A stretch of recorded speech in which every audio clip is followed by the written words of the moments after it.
On everybody. So I um I almost started it like my sports channel, but I wanted to come back and do a video that I ruined last night. So, um, I wanted to talk about how Republicans lost, and honestly, guys, everyone should know by now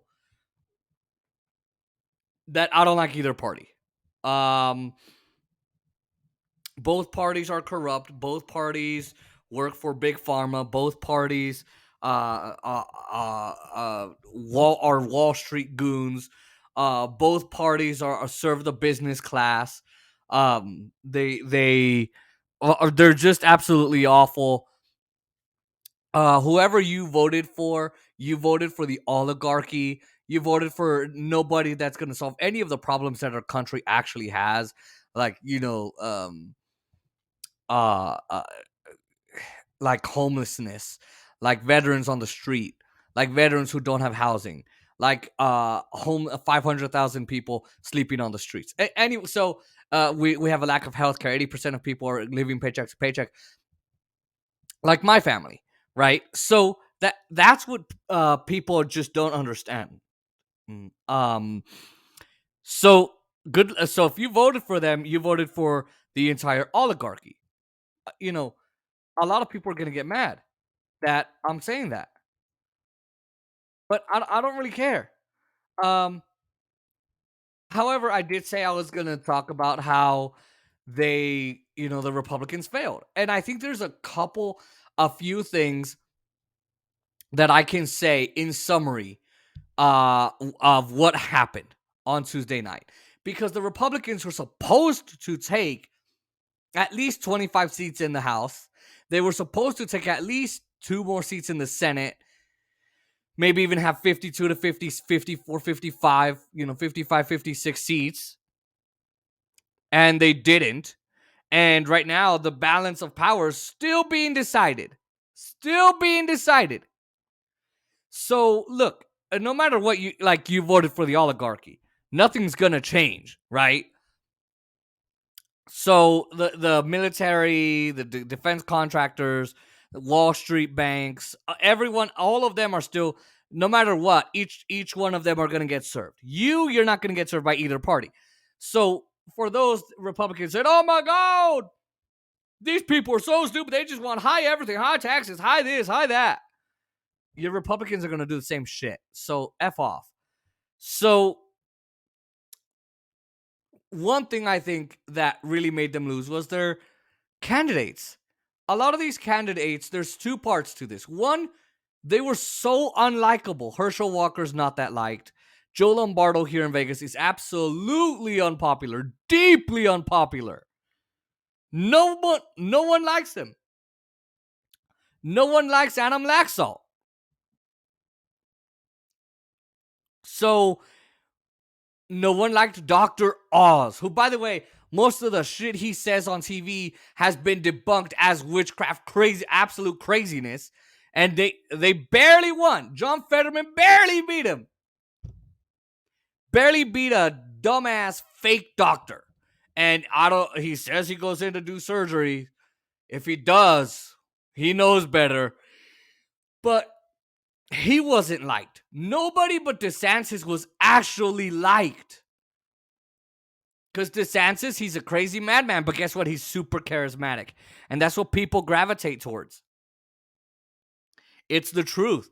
And these candidates just were not liked candidates. No one liked them. They didn't have the charm. They didn't have the charisma. They didn't have anything they needed to sell themselves. They were just another eh. What they needed was a Glenn Youngkin in Virginia.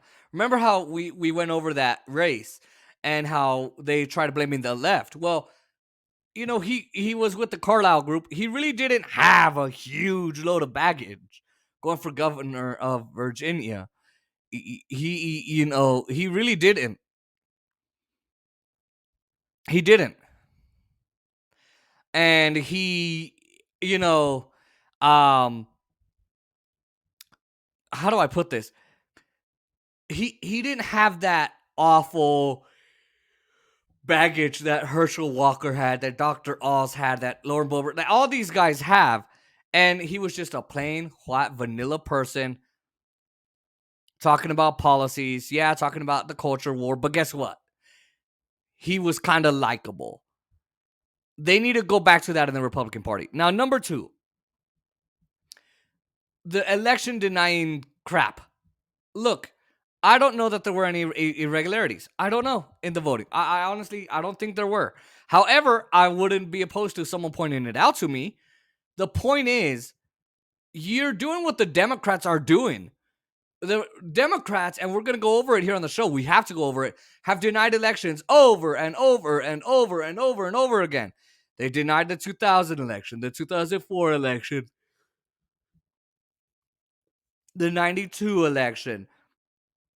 They denied the 2016 election, right? Like they really did. And it's just incredible that they denied all of those elections.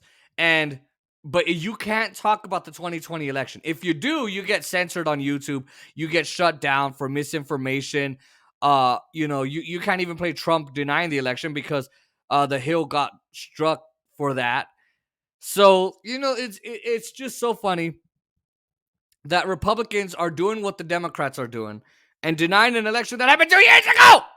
It was 2 years ago.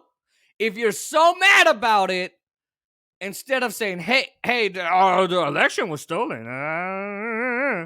What you should have said was, hey, we're going to fix voting irregularities. It's not happening again. So vote for me. I'll make sure that the right candidates are elected. Okay, you're still denying it, but I get it. I get it. And they didn't do that. They keep focusing on denying the election. Trump said, I still won. Yes, I did. I still won, folks, okay? Shut up! That all those candidates, at least 2 out of 3, they in I think one of the races, they actually won.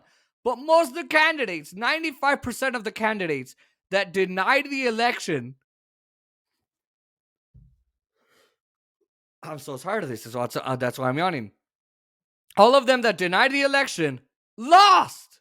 They lost. The country's tired of it. Shut up. Oh my God. Okay. Another thing that really came out against, this is a short one. Kevin McCarthy and Rick Scott. Both of them coming out talking about cutting Social Security cuts, entitlement reform from Kevin McCarthy, and Rick Scott coming out with a national agenda, going to Mitch McConnell saying, hey, this is our agenda. And it's all like, we're going to cut Social Security and food stamps and WIC and all kinds. And Mitch McConnell's like, I completely agree with you. What are you doing? What are you doing? That we can't run on that.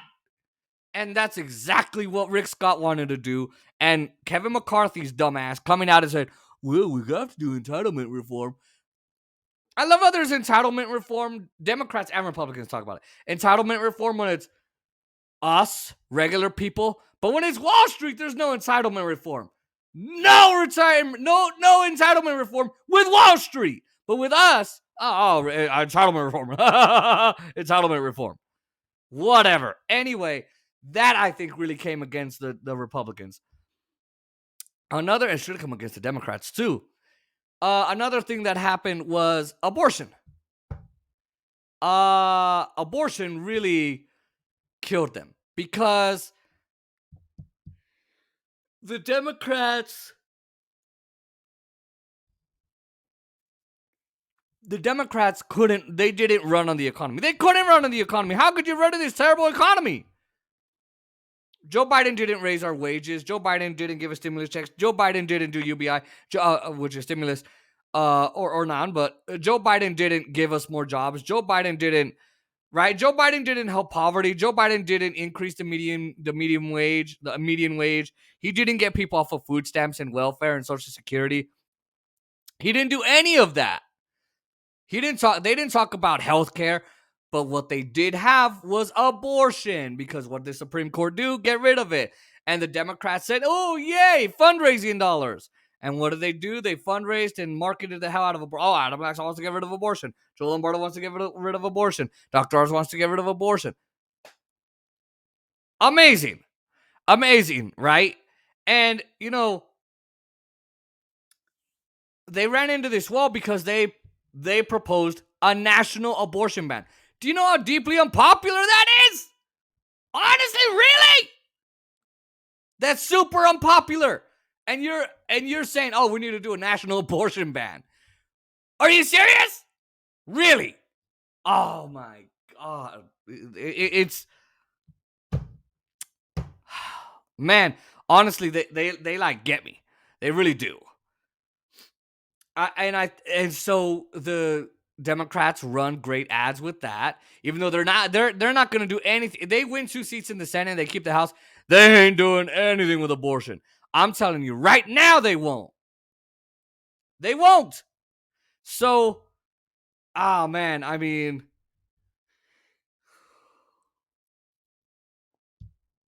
Republicans having the Supreme Court eliminate uh uh uh, uh um abortion, and then them doing the national abortion ban. The only dude that didn't run on that was Ron DeSantis.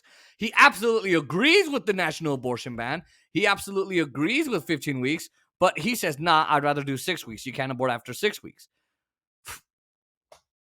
So a month and 2 weeks, okay. You know, amazing. Um that's, I think, something else that got them. Also, I guess the last thing is their messaging. It was all over the place. Crime is up everywhere. Oh my god, the person. Oh my god, their criminals are everywhere. They're next to you. They're around you. Oh my god. Crime. What are you gonna do about it? Nothing. But there's crime everywhere. Crime is rising. Immigrants are coming in. Pedro came in. Jose came into the country. Be scared.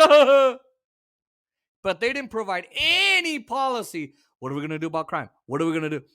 We need secure borders. What's your policy? What's your policy on healthcare? What's your policy on high gas prices? Oh, that involves Saudi Arabia. But, uh, that's the problem. Nothing on policy. And also, their message was everywhere. Abortion. Crime. Ukraine. This and that. There was no unifying message like, here's what we want, here's what we think, here's what we agree on, here's what we're going to do, here's how we're going to fix it. Here's the problem, here's the solution. There's no one message up and down the ticket. They should have had one message to run on. One! And they didn't. And they didn't. And that, I think, really, really, it really messed them up. And I think that they need to get back together and go, what the was our problem? And I think this puts a question mark on Trump too, where, look, all his candidates basically flopped. We're still waiting on Lauren Boebert, but all his candidates basically flopped. And it begs the question, do you go with a Ron DeSantis message or do you go with a Trump message? I say a Ron DeSantis message. I do. But yeah. I just think the Republicans could have done better. I am disappointed in them. But hey, you know what? There was a point brought up on the Jimmy Dore show. Maybe it's good if the Democrats really take power and they have control of both houses and the White House so that the country can see that nothing's ever going to change if you elect Democrats. Nothing's ever going to change if you elect the Republicans. They're one and the same. They're all the same. Nothing's ever going to change. And that, I think, it's a good thing to say because we do need to make people see that so they can vote third party instead of these two dumbasses.